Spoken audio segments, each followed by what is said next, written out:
Sino ang taong hindi mo kayang kausapin dahil sa sakit o galit na nararamdaman mo? Oh. Ngayon wala.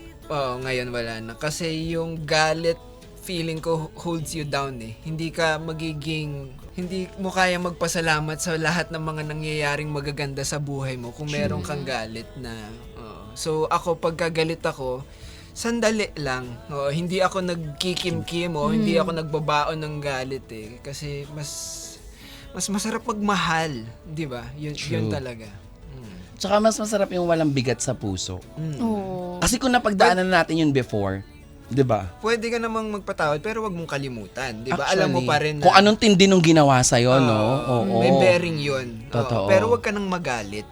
Kasi mas mabigat 'yun. Tsaka mahirapan pumasok yung blessings kapag full of grudge ka. Wow, may May- grudge. Ooh, yes. Grudge. Kaloy, ano yung sabi? Ang oras na kailangan mo ay valid. Hindi laging dapat madaliin ang paghilom. Totoo 'yan. Yun ang sinabi niya mismo, 'di ba?